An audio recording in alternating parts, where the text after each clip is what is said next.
mais uma vez estar aqui em mais um evento importante. Parabenizar toda a igreja, todos os irmãos. São 13 anos, não é isso? Faltam 2 anos para virar debutante, né? Está na fase da puberdade, transformação. Mas o interessante é que está na fase do crescimento, né? Não parou de crescer, ainda tem muito para crescer esse ministério e essa igreja. Irmãos, hoje essa festividade de vocês se encerra em um dia muito especial, o dia da Páscoa, onde para nós não é o coelho, é o cordeiro, onde para nós representa a libertação, e a temática da festa é livres, né? Se verdadeiramente conheceres o Filho, verdadeiramente Ele vos libertar, seres livres. E eu não posso nessa noite pregar a não ser sobre a Páscoa e sobre a nossa libertação. Amém? Por gentileza, abra sua Bíblia. Lucas capítulo de número 22. Pode aumentar um pouquinho. Lucas capítulo 22. E o verso de número 7.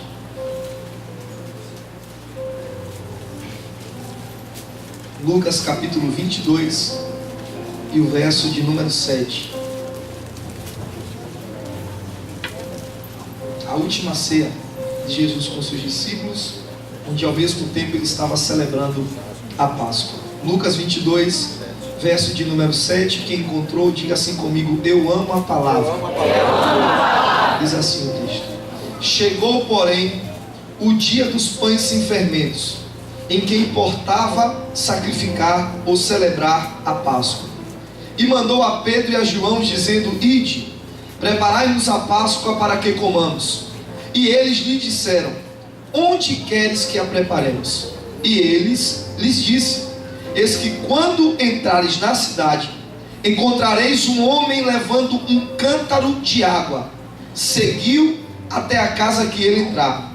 E direis ao pai de família da casa: o mestre te diz: onde está o aposento em que hei de comer a Páscoa com os meus discípulos?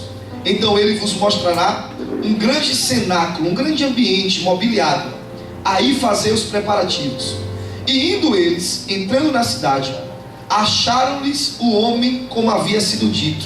Assim prepararam a Páscoa. E chegando a hora, pôs-se à mesa, e com ele os 12 apóstolos. E disse-lhes: desejei muito comer convosco esta Páscoa antes que padeça, porque vos digo que não comerei mais dela até que se cumpra no reino de Deus. Então tomou o cálice, havendo dado graças, disse: tomai e comei, e reparti entre vós, porque vos digo que já não beberei outra vez do fruto da vide ou do vinho, até que venha o reino de Deus. Então, tomando o pão e havendo dado graças, partiu e disse: isto é meu corpo, que é partido por vós, fazei isto em memória de mim. Semelhantemente, tomou o cálice depois da ceia, dizendo: este cálice é o novo testamento do meu sangue, que é derramado por vós. Você pode dizer amém bem forte? Amém. E preste a sua atenção nessa noite. Eu sei que os pais estão com as crianças, então por gentileza, vamos pedir toda a atenção possível para entendermos o que o Senhor tem a falar conosco nessa noite.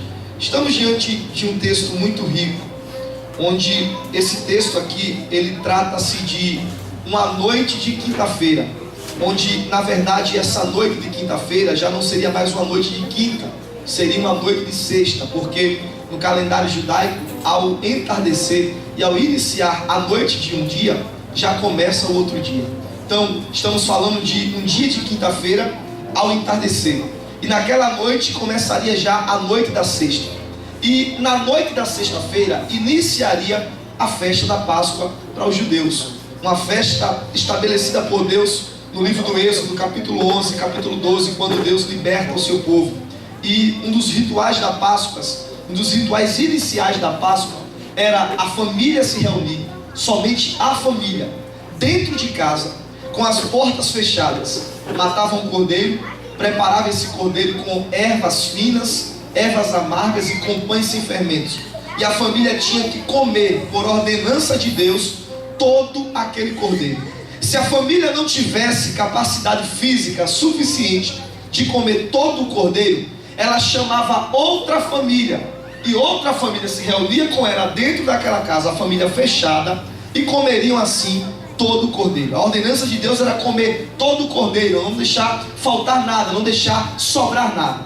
Então, a festa da Páscoa foi instituída por Deus e tinha por objetivo principal, em um ambiente familiar, lembrar daquilo que Deus fez, lembrar da libertação, lembrar da liberdade que Deus deu ao povo, tirando eles das mãos de Faraó. A nova Páscoa que hoje celebramos é através do sacrifício de Cristo, é a Páscoa da nova aliança, através da sua ressurreição, que se deu num dia de domingo como esse, pela manhã. Então, a festa da Páscoa era uma festa totalmente voltada para a família. Vamos lá, a festa da Páscoa é totalmente voltada para a família.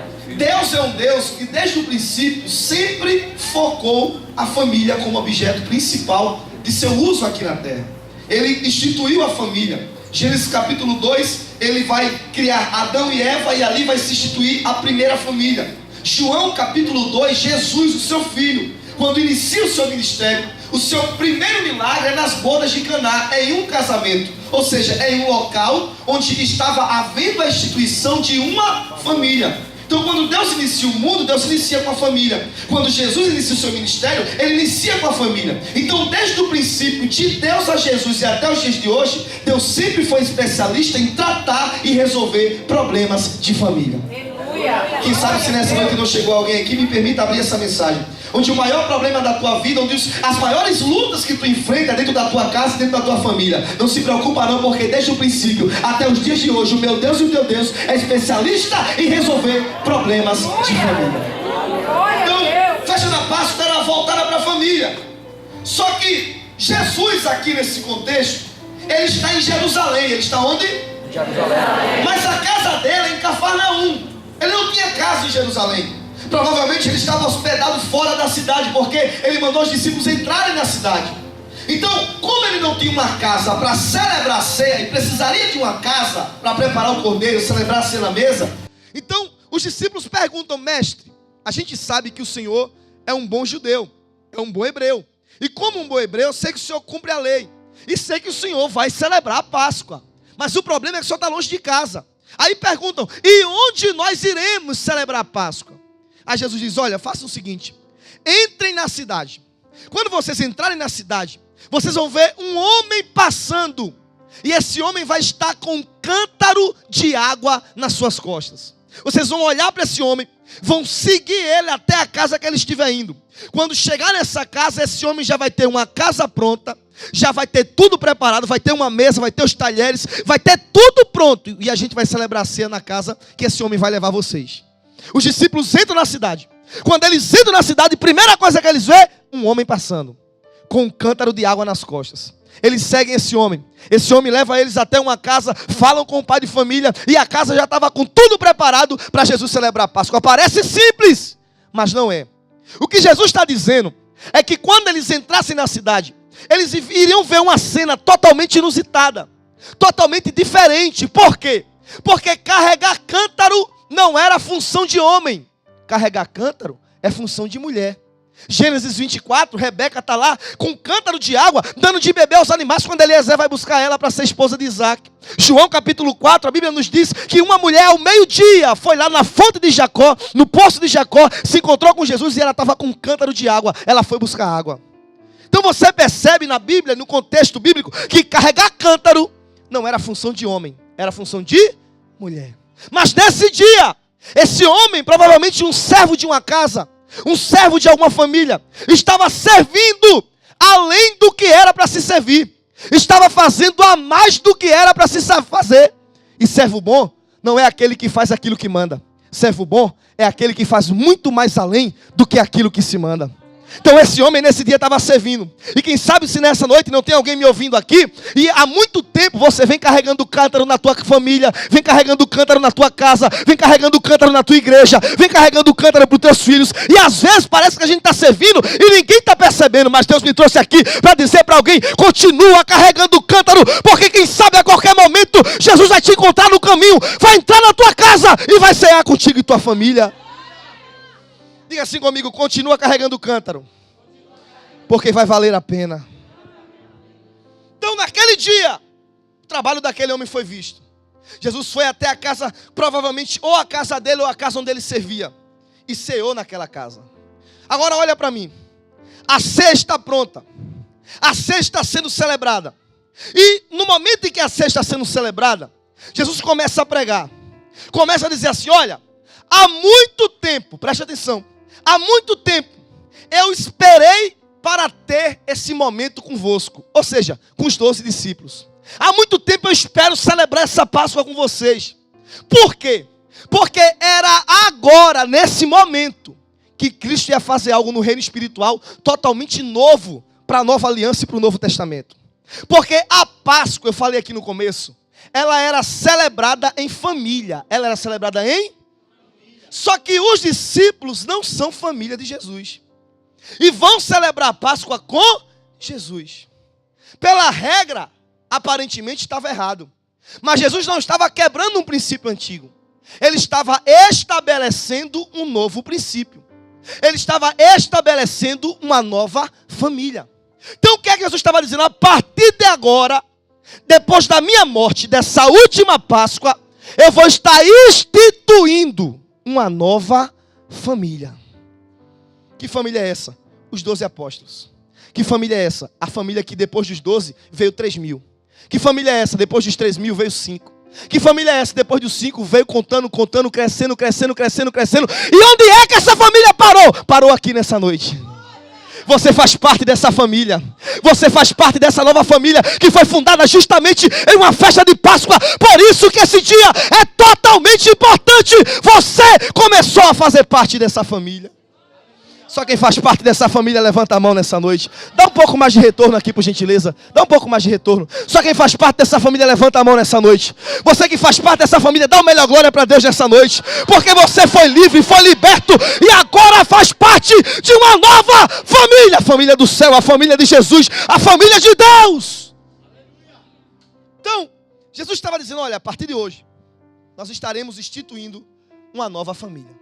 Aí, durante a ceia, ele prega, fala do seu curar, fala do sangue, fala do pão. Só que a Bíblia diz que Judas vai se retirar para o trair. Mas antes de Judas se retirar, a Bíblia diz assim, que os discípulos começaram a conversar entre si. Quem dentre nós é o maior? Quem dentre nós tem o direito de sentar na melhor posição ao lado dele na mesa? Jesus está ali naquele último momento, pregando, aproveitando com eles e eles discutindo. Quem é o maior? Quando Jesus vê isso, ele vai se afastar um pouco. Vai sair do lado e vai ter um avental pendurado. Vai ter uma toalha do lado do avental e vai ter uma bacia cheia de água. Ele vai pegar essa bacia, vai encher de água, vai pegar o avental, vai colocar. E enquanto os discípulos estão perguntando quem é o maior, aí agora, Jesus vai mostrar para ele quem é o maior. Vai chamar todos eles, vai mandar fazer uma fila e vai começar a lavar os pés de cada um. Detalhe. A função de lavar os pés era uma função de um escravo. Toda casa pegava o seu servo, quando chegava um convidado especial, colocava ele na porta. O seu servo lavaria os pés do seu convidado, para que o convidado tivesse acesso a entrar no ciclo da família e no ciclo de vida do dono da casa. Ou seja, só poderia entrar na casa se os seus pés fossem lavados. O que é que Jesus está passando aqui? Outro princípio. Só pode entrar no meu reino e fazer parte do meu reino a partir de agora, se eu lavar os pés de vocês. Então Jesus, lavando os pés dos discípulos, estava fazendo com que eles automaticamente entrassem no reino deles. Ah, é lindo isso, porque o Criador vai lavar os pés da criatura. O imortal vai lavar os pés do mortal. O santo vai lavar os pés do pecador. O mestre vai lavar os pés dos discípulos. Enquanto isso, os discípulos que não são nada, estavam perguntando quem era o maior. Aí o maior se fez menor do que o menor, para provar que o maior princípio que nós temos aqui na terra não é outro, a não ser o princípio da humildade. Então ele lava. Isso aqui é apenas uma introdução. Quando termina aquilo, agora é lindo. Porque quando termina a ceia, Judas se levanta e sai para trair. Aí agora começa todo o nosso processo de Páscoa e de libertação. Se nós hoje somos livres, é porque Jesus passou pelo que eu vou dizer agora. Primeira fase que ele vai passar, a fase do jardim. Qual é a fase? Qual é a fase? Do jardim. O nosso processo de libertação de Cristo para conosco, no seu primeiro estágio, se deu no jardim. Foi no jardim que começou tudo. Foi no jardim que Judas o traiu. Foi no jardim que Judas o beijou. Foi no jardim que Pedro, Tiago e João, que foram chamados por ele ali, selecionados para um momento especial, dormiram. Só que tem um detalhe. Mateus 26:30. Mateus vai dizer na sua narrativa que quando Cristo termina essa ceia aqui e vai para o jardim, no caminho do jardim, depois de cear, ele foi cantando um hino. Ele foi cantando um Salmo 113 ou do 113 até o 117. Um desses 5 a 6 salmos foi o que ele cantou, que era o que se cantava depois da ceia. Só que tem um detalhe, irmãos. O detalhe é que a gente costuma dizer no nosso meio que no final dessa luta você vai cantar um. Ou às vezes a gente está empolgado e diz assim, olha, no meio você começa a cantar porque a vitória está bem perto. Daqui a pouco a vitória chega. Quer ver um exemplo? É bíblico cantar no final de tudo. Por quê? Quando passou o mar vermelho, Miriam puxou o pandeiro e começou a cantar. Cantou quando Deus deu a vitória. Então, Davi, depois das grandes batalhas que ele passava, sempre quando terminava, ele cantava e bailava na presença do Senhor. Então é muito bom, é bíblico se cantar depois da luta e quando Deus dá vitória. Às vezes o pregador está empolgado e ele diz assim, olha, faz como Paulo e Silas, no meio da dificuldade, começa a cantar porque a vitória está bem perto. Mas é muito bom cantar no meio porque a vitória está perto e cantar no final porque a vitória chegou. Eu acho lindo e aprendo com Jesus, porque antes de entrar no jardim, e o jardim é seu início de tudo, ele cantou um hino. Quem é que canta sabendo que vai ser traído? Quem é que canta sabendo que vai morrer? Quem é que canta sabendo que um dos seus melhores amigos vai o trair por um salário mínimo da época? Quem é que canta sabendo que vai suar sangue, vai escapar de um derrame, de um infarte, mas a tensão vai ser tão grande que o sangue vai sair pela sua cabeça? Quem é que canta? Eu sei quem é que canta.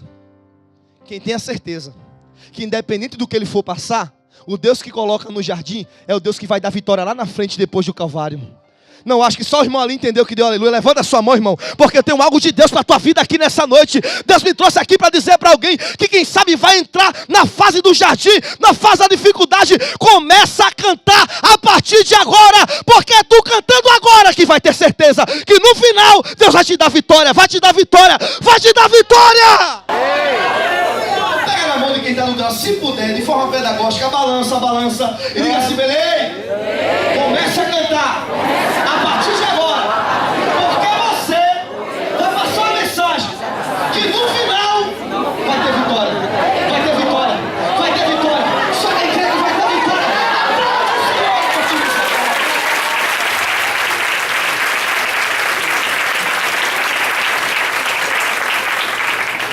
Então, não espera o meio, não espera o final, começa a cantar no começo de tudo. Eric, o jardim começou agora para mim, começa cantando. Eric, a dificuldade está pegando, começa cantando. Eric, eu estou entrando na prensa, começa cantando. Jardim do Getsemane, prensa do azeite, Jesus, oliveira verdadeira. A oliveira verdadeira ia entrar na prensa para provar que era verdadeira. Se ele é oliveira verdadeira, é porque existiu oliveira? Existiu oliveira? Povo inteligente. Se ele é oliveira verdadeira, é porque existia Abacuque 3,17, ainda que a figueira não floresça, não haja fruto na vide, e o produto da oliveira minta. Tem uma oliveira falsa. E como é que eu sei se a oliveira é falsa ou se a oliveira é verdadeira? Na prensa. Como é que eu sei se a oliveira é falsa ou verdadeira? É no jardim, é na prensa, é na dificuldade. Jesus tinha que passar pelo jardim, e todos nós temos que passar pelo jardim, para provar e confirmar a unção de Deus na nossa vida. Para provar e confirmar o que Deus tem na nossa história. Não reclama da prensa não, é Deus querendo confirmar o que Ele tem na tua vida e na tua história. Você não é oliveira que mente não, você é oliveira verdadeira também. Na época que as azeitonas estavam maduras, o agricultor olhava e dizia, essa oliveira vai dar muito óleo, essa oliveira vai dar muito azeite. Quando ele olhava e dizia, vai dar muito azeite, ele esperava a estação do vento. Isaías 17, Isaías diz assim, o vento sopra na oliveira e os seus ramos de baixo vão cair. 4 ou 5 vão ficar no meio. 5 ou 6 vão ficar em cima. E os ramos de baixo vão cair quando o vento soprar. Sabe o que é que eu aprendo? É que a gente como oliveira, o vento pode até soprar, mas nunca vai tirar tudo que Deus colocou sobre a tua vida. Pegava a oliveira madura, azeitona, separava e colocava numa bacia, uma prensa. Aí tinha uma pedra que passava por cima daquela prensa de azeitona. Quando passava por cima, aí a história nos diz que embaixo caía o azeite de oliva. O óleo que a gente come hoje, esse azeite que a gente come hoje, é feito dessa forma. Então, ele imprensava a azeitona para que pudesse cair o azeite. Só que às vezes, quando ele estava imprensando a azeitona, ele pensava que ia ter azeite. Mas quando ele olhava, não caía azeite, não caía nada. Aí ele já ficava preocupado, será que o produto da oliveira vai mentir? Aí ele abria a tampa, tirava aquela pedra. Quando ele tirava a pedra, que ele olhava, ele dizia, o produto da oliveira mentiu.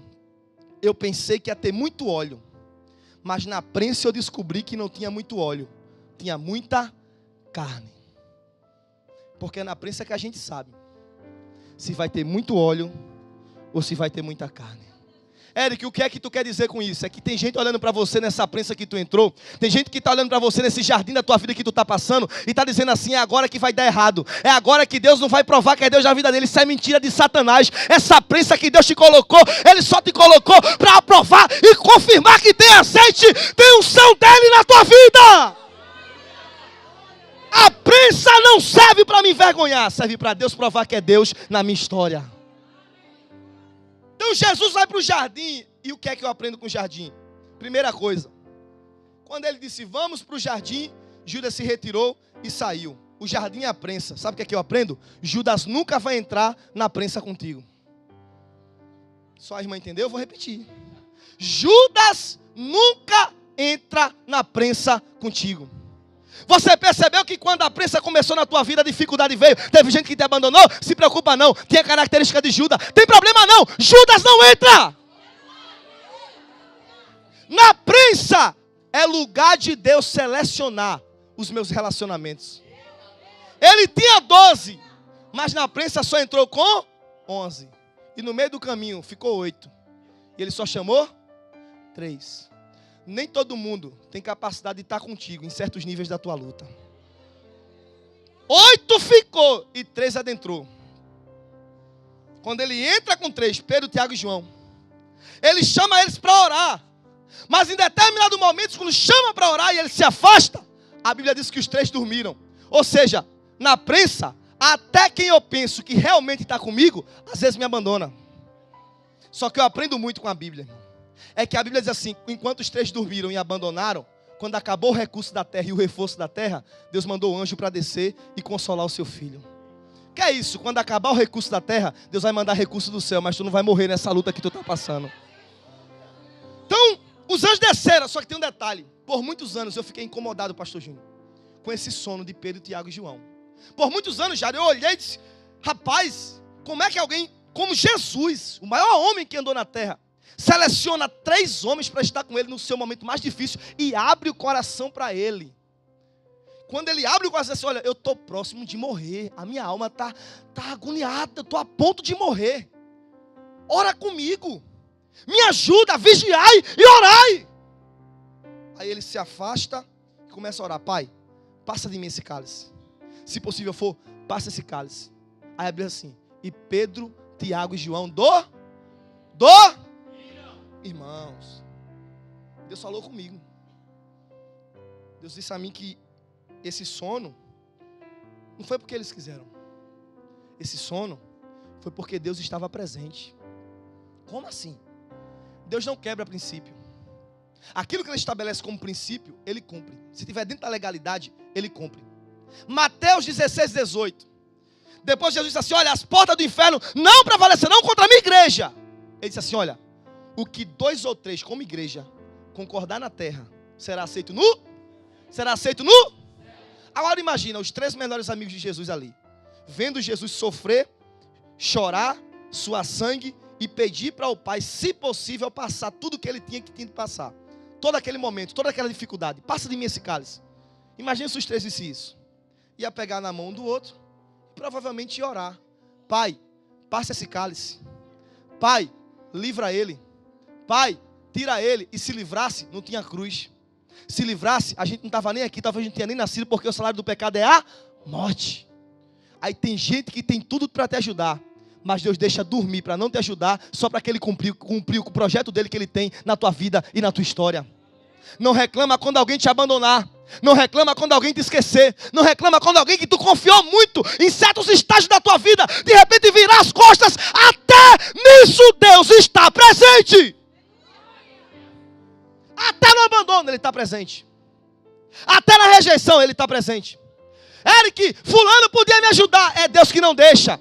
Fulano podia me socorrer. É Deus que não deixa. A Bíblia diz assim: todas as coisas cooperam para o bem daqueles que amam. Até a rejeição está cooperando para o teu bem. Até o abandono está cooperando para o teu bem. Até essa luta que tu está passando está cooperando para o teu bem. Aí agora, quando eles vão orar, Jesus diz: não, agora não adianta não. O tentador está na porta. Aí Judas vem, vai desferir um beijo em Jesus. Jesus vai chamar ele de amigo, segundo a narrativa de Mateus, capítulo 26. Aí depois disso tudo, Jesus agora vai ser preso. Só que ele diz assim: deixa os discípulos irem. O problema não é com eles, o problema é comigo. Aí eles vieram com lanternas e com pedaços de pau. Quanto tempo eu pensei que eram 15, 20 ou 30 homens que vieram prender Jesus, irmão. A corte de soldado que veio prender Jesus, uma corte, era 200 soldados. Aproximadamente mais 50 homens do Sinédrio vieram. Mais de 250 homens para prender um homem, com lanterna e com pedaços de pau. Aí Jesus disse assim: olha, eu andei ao dia, à luz do dia, e vocês não me prenderam. Aí agora vocês vêm com lanterna para me procurar e com pedaço de pau para me prender. Sabe o que Jesus estava dizendo? Vocês estão vindo com lanterna procurar a luz do mundo. Vocês estão acendendo luz para encontrar a luz. Eu estou aqui. Vocês estão vindo prender aquele que veio para libertar. Está fazendo tudo errado. Pode me levar leve. Aí agora vão levar Jesus. Pela manhã, ele é julgado pelo Sinédrio.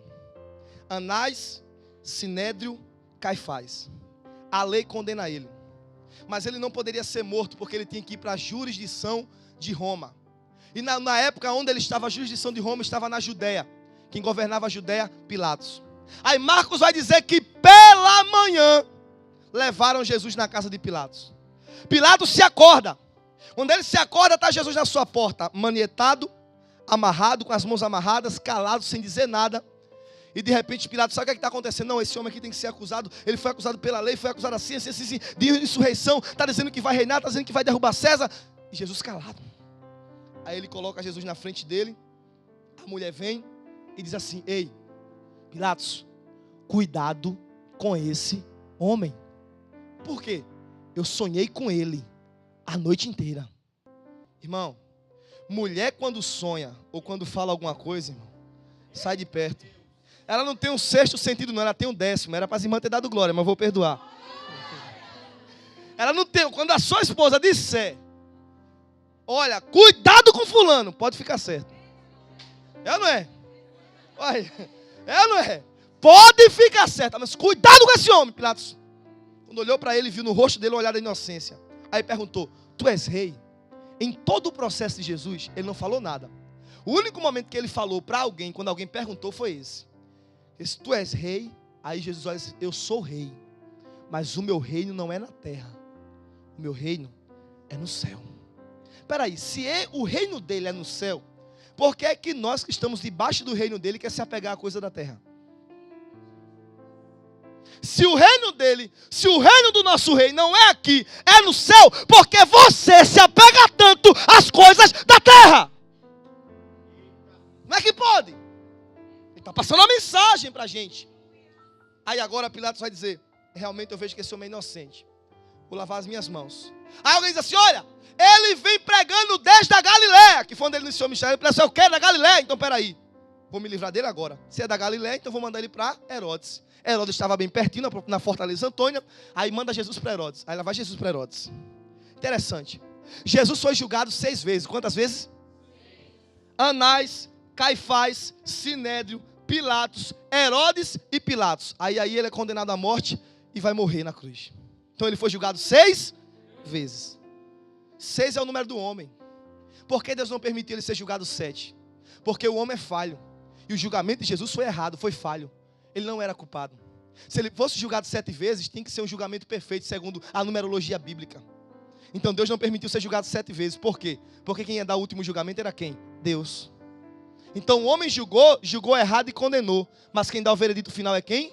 Deus. Por mais que te julguem na terra, quem vai dar o último veredito é Deus. Aí agora, pegam Jesus, leva para Herodes. Quando chega na frente de Herodes, irmãos, vão zombar dele. Olha ele aí, o rei dos judeus. Olha ele aí. E começam a zombar. Herodes está bêbado. Acabou de vir de uma festa.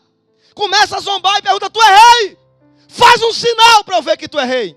Chama os magos dele, vão transformar a cobra, fazer um monte de coisa, fazer umas magias, umas macumbas. Tu é rei, então faz o sinal também. Porque tem gente que é assim. Para acreditar se Deus é Deus na vida da gente, tem que ver um sinal. Nem sempre sinal é aprovação se Deus é ou não é na nossa vida. Jesus disse assim: maior do que João Batista não houve. Ou seja, Moisés, Elias, Davi, Salomão, Abraão, Jacó, Isaac. Nenhum é maior que João Batista. Agora detalhe, João Batista não operou nenhum milagre. Então sinal não é aprovação de ministério. Nem sempre que o mundo te pedir um sinal, não se preocupa não. O que vale é ter vida com Deus e caráter com Ele. Só isso. Então, dá um sinal. Ele calado estava, calado ficou. Com a mão amarrada. Com a boca calada. Só que tem um detalhe. Essa mão tocou no esquife e o menino se levantou. Essa mão pegou na sogra de Jairo e tirou a mulher da cama. Essa mão fez tanto milagre. Essa boca que está calada é a boca que os céus e terra foram criados por ela. Essa boca que está calada é a boca que chegou depois de 4 dias com Lázaro morto. Assim: Lázaro, vem para fora. Essa boca é a boca que profetizou milagre, cura, ressurreição para muita gente. E agora ficou calada. Você já ouviu isso, irmão? Vou só fazer reverb. Ele se calou para que você hoje pudesse dar o melhor glória para Ele nessa noite. Independente das tuas lutas, pudesse aplaudir, pudesse glorificar, pudesse misturar com adoração. Por isso Ele se calou. Aí agora, vão zombar, Ele não diz nada. Aí alguém diz assim: ele é rei.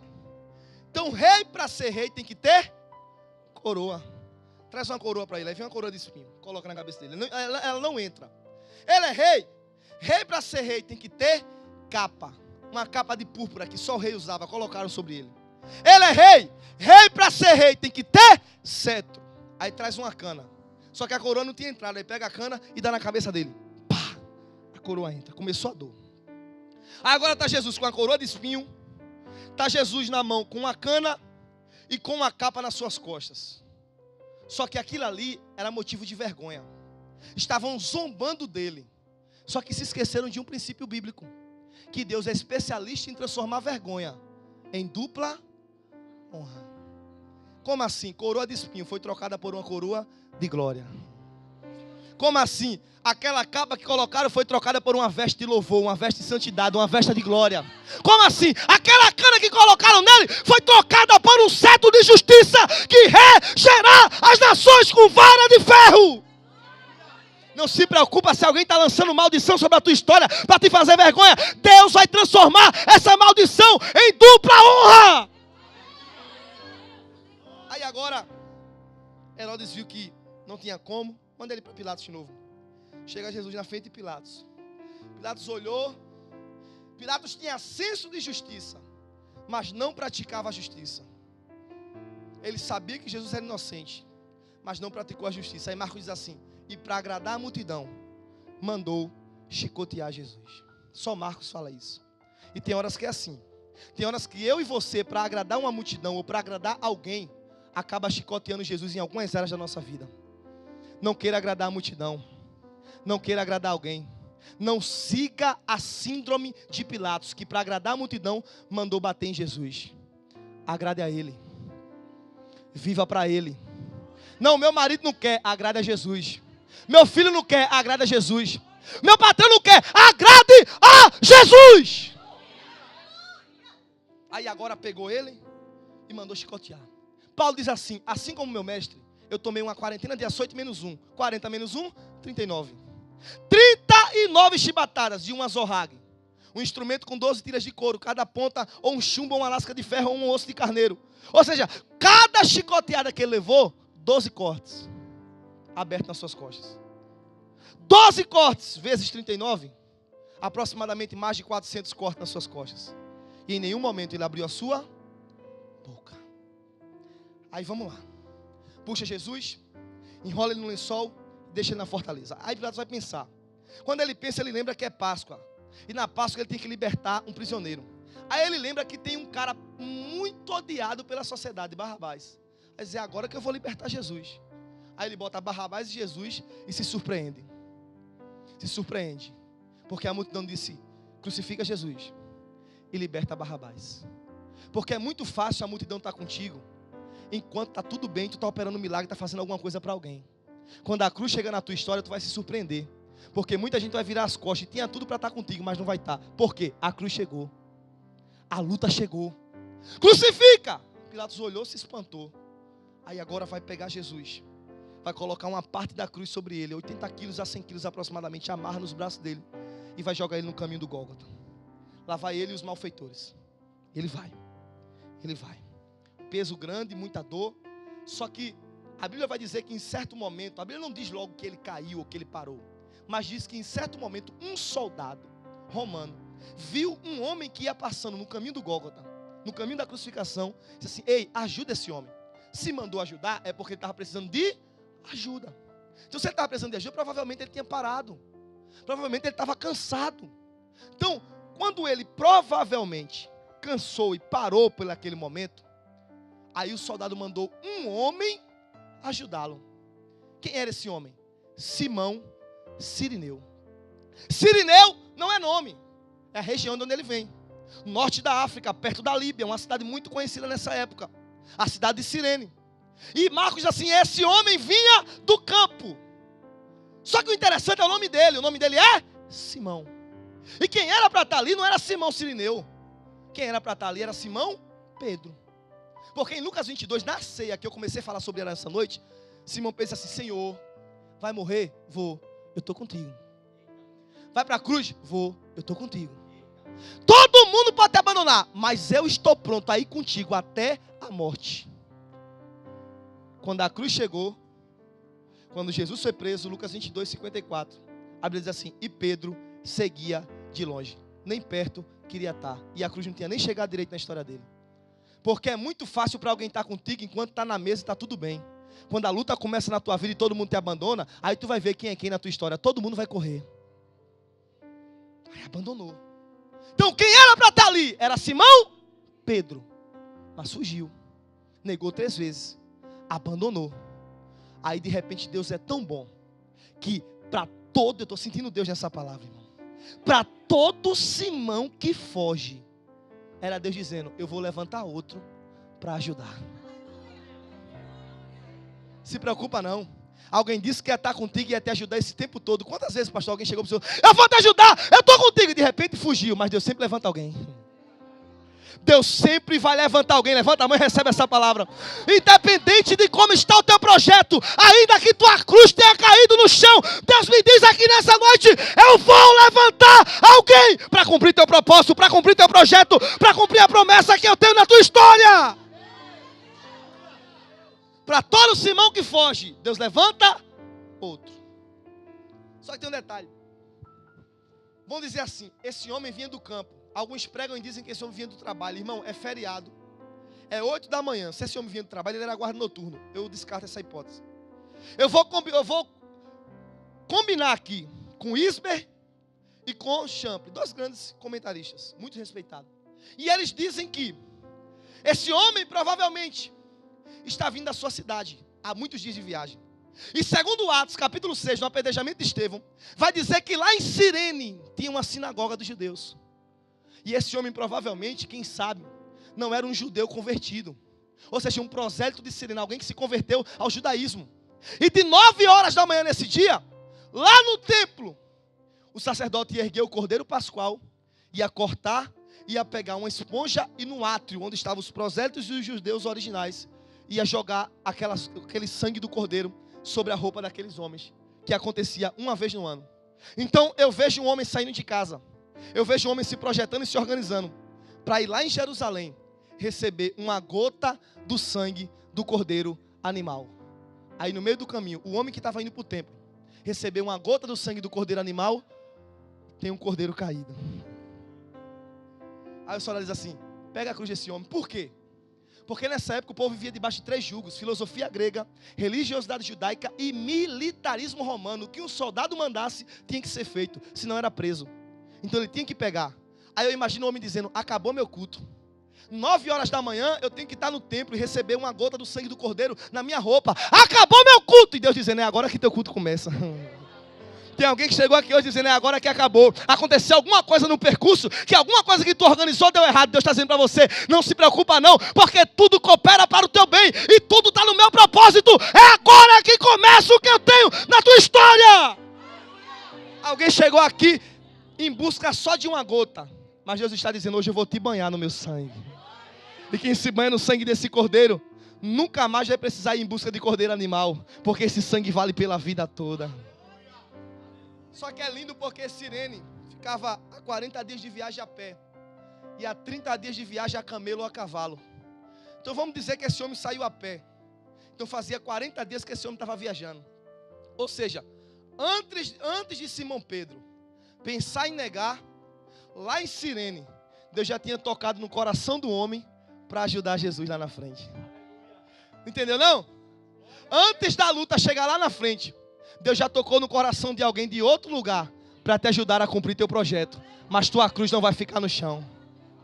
Aí agora, ele vai ao caminho do Gólgota. E para encerrar, quando chega no Calvário, colocam uma cruz sobre ele. Só que quando erguem ele na cruz, ele é erguido no meio. Ele é erguido no meio. Jetas de um lado, provavelmente, Dimas do outro. Aí agora os ladrões vão falar algumas coisas. Outro dia eu prego sobre isso. Mas interessante que quando ele é erguido, de tanta luta, de tanta dificuldade, aí veio um soldado. O soldado veio com uma esponja. E ele vai molhar essa esponja em um produto. Alguns evangelistas vão dizer que é vinagre.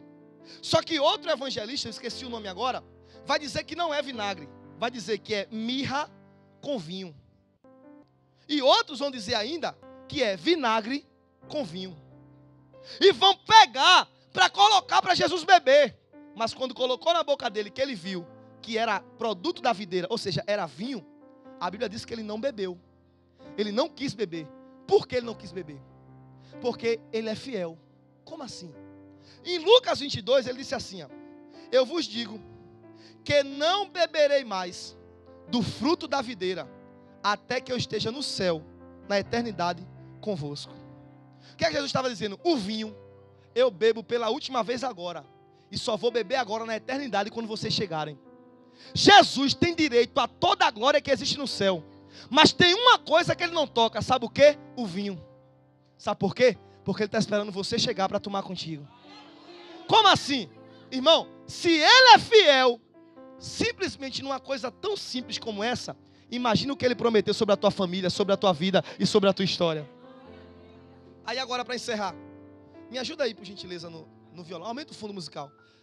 Para encerrar, a Bíblia nos diz que erguido na cruz, em certo momento, mais ou menos 12:00, 1h, a Bíblia diz que o soldado romano vai vir com um pedaço de pau para quebrar a perna dos bandidos. Porque na cruz não morria de dor nem de perca de sangue. Na cruz se morria por asfixia. Em dado momento, o soldado vinha com um pedaço de pau, batia na perna e quebrava a perna do bandido. O bandido caía para frente, o pulmão dele estourava, depois de um tempo. Só que Jesus está na cruz do meio. Ele está na cruz do... Aí o soldado vem, e Jesus já morreu e ele não sabe. Parece que está dormindo, mas ele já entregou o Espírito ao Pai. Aí o soldado vem e um bandido da esquerda está vivo. Aí ele vai pegar o pedaço de pau e vai bater na perna. Pá! Quebrou. Aí vai morrer. Só que a lógica era ele quebrar a perna de quem agora? Jesus. Mas a Bíblia diz que ele não quebra a perna de Jesus, ele pula. Ele não sabe que Jesus está vivo não. Está morto não, ele pula. Aí vai no terceiro, aí vai em Dimas, o que foi salvo. Pá! Quebrou, Dimas morreu. Aí ele volta para Jesus, fura. Aí João vai dizer que saiu água e sangue. Aí ele percebe que Jesus está morto. Mas por que ele pulou? Por que ele não quebrou a perna de Jesus? Se era a lei dele quebrar a perna. Por que ele não fez isso? Porque a cruz é o lugar de Deus cumprir promessa. Como assim? Salmo 34, alguém disse assim: nenhum dos seus ossos serão quebrados. Alguém está olhando para essa cruz que tu está carregando e para essa dificuldade, está dizendo, é agora que acabou a história dele, mas é agora que começou. É nessa luta que tu está vivendo que Deus vai cumprir muita promessa dele na tua vida. Aí agora, a Bíblia nos diz que ele morreu. José de Arimateia vai vir. Quando José de Arimateia vem, ele pede a Pilatos para embalsamar o corpo de Jesus. Ele era discípulo, mas se escondia. Ele seguia Jesus, mas não poderia dizer, senão ia ser morto.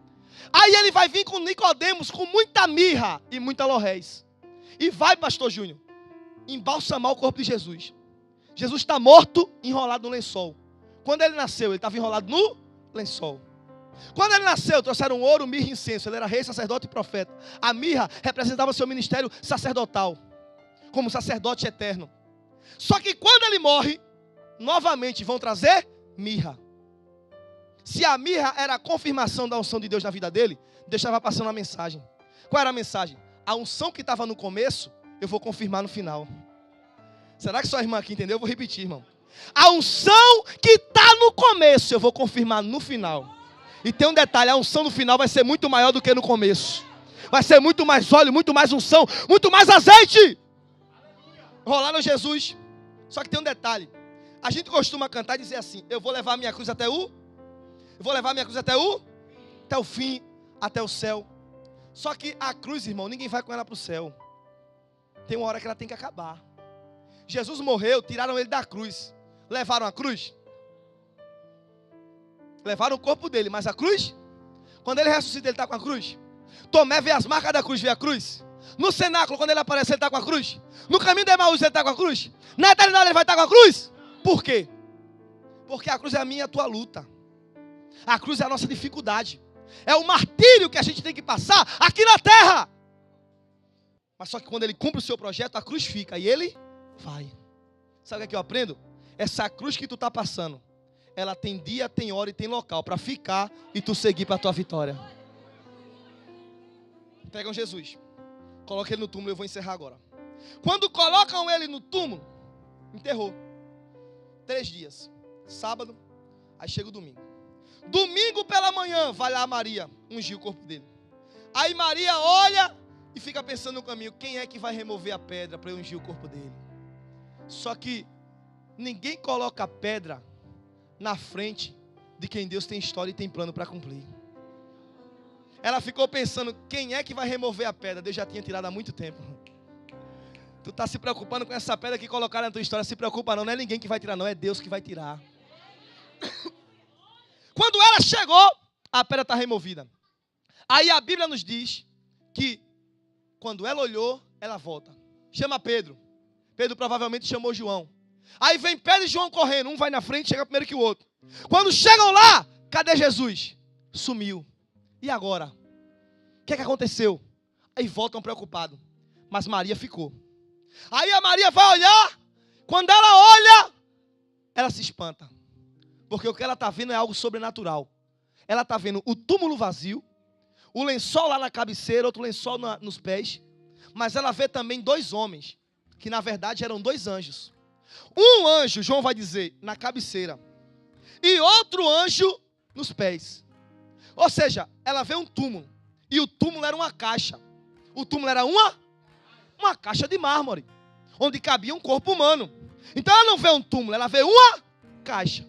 Ela vê e ela vê 2 anjos, um na cabeceira e outro na ponta. Então ela vê uma caixa e 2, um numa ponta e outro no outro. Para eu e você, ver uma caixa e 2 anjos, um na ponta e no outro, parece nada. Mas para um hebreu olhar e ver uma caixa com um anjo na ponta e outro na outra, ele ia lembrar de outra caixa. Uma caixa do Antigo Testamento, que Deus presenteou o povo. E quando Deus deu essa caixa ao povo, essa caixa era a presença dele. Dentro da caixa estava o maná, a vara de Arão que floresceu e estava as tábuas da lei. Dentro da caixa, a glória de Deus. Em cima da caixa, feita de madeira, de acácia e madeira de cetim, revestida de ouro. Em cima da caixa, 2 anjos, um na ponta, outro na outra. As asas tocavam uma na outra. O rosto do anjo, rosto como de criança, olhando para dentro da caixa. Por quê? A glória habitava dentro da caixa. E para ver a glória dentro da caixa tem que ser como criança. Jesus ratificou isso. Então os anjos olhavam para dentro. Essa caixa passou no Jordão, o Jordão se abriu. Passou nas muralhas, as muralhas caíram. 3 meses na casa de Obed-edom, mudou a vida daquela família. Foi para o arraial do Filisteu, quebrou a estátua de Dagom. Só que no cativeiro babilônico, essa caixa sumiu. Essa caixa agora só vai aparecer em Apocalipse, quando Deus vai falar.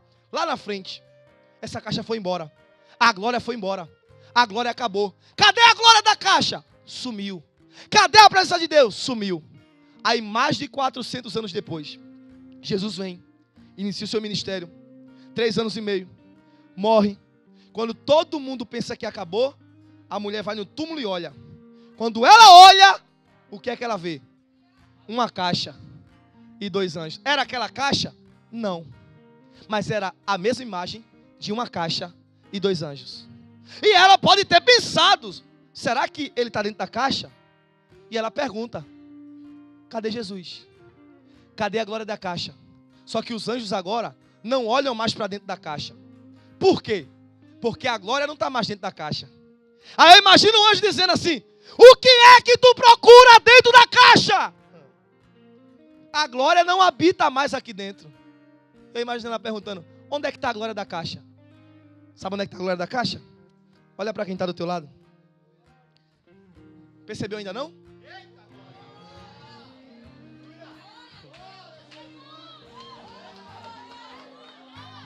É você. A glória não habita mais na caixa. Habita onde? Habita em você.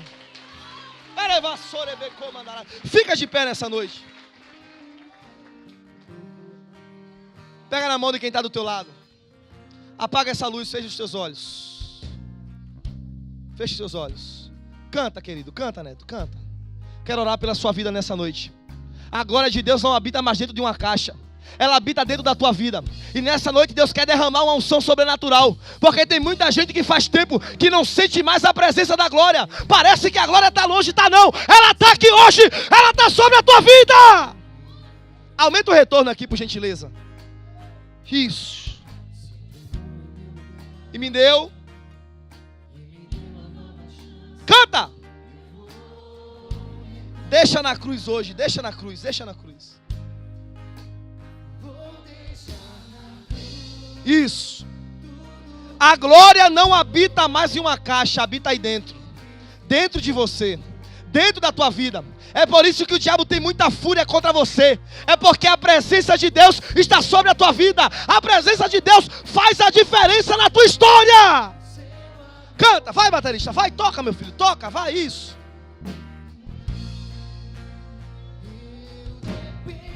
Oh, derevasserga.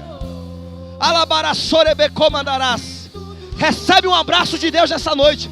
A glória dele está sobre a tua vida. Está sobre a tua história.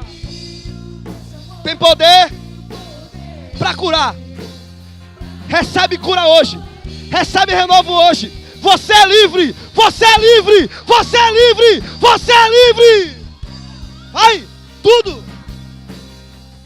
Tudo. Olho para você. Olha para ele, olha para ele. Você não vai parar. Você não vai desistir. Ele venceu. Você vai vencer também. Seu amor me chama. Isso. Canta. Canta. Isso. Mais que tudo.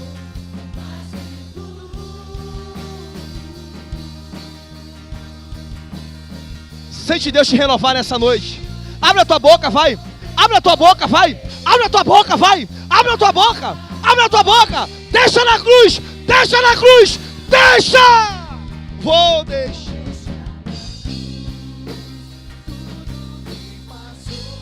Tudo.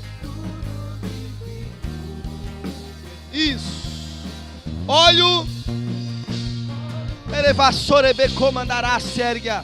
Alaborocomonderevas. Oh Deus, visita o teu povo, Senhor. Derrama a tua glória. Derrama a tua glória. Derrama a tua glória. Derrama a tua glória. Seu amor, mais que tudo. Oh, oh, oh. Para curar Solta a mão do teu irmão. Levanta essa mão para o céu. Levanta essa mão para o céu. Levanta, levanta, levanta. Canta agora, vou deixar. Isso. Você é livre. Você é liberto. Você não precisa estar preso a nada. A glória de Deus está sobre a tua vida. E é por isso que você pode declarar: eu sou livre. Eu sou livre. A glória não habita mais na caixa. Habita em você. Habita em você. Habita em você. Segura. Eu vou contar até 3. E você vai gritar: eu sou livre. Porque a glória não está mais numa caixa. Ela agora está sobre você. É 1. Esse jardim que tu está passando é Deus te preparando para algo que pode até ser ruim, mas tu vai estar preparado. Esse calvário não vai ser a vergonha. E essa cruz, esse sepulcro que vai chegar, muita gente pode até estar dizendo: morreu e acabou. Mas é agora que Deus vai dizer que é o começo. É 2 e é 3. Diga bem forte: eu sou livre. Diga assim, diga assim, diga assim: a glória.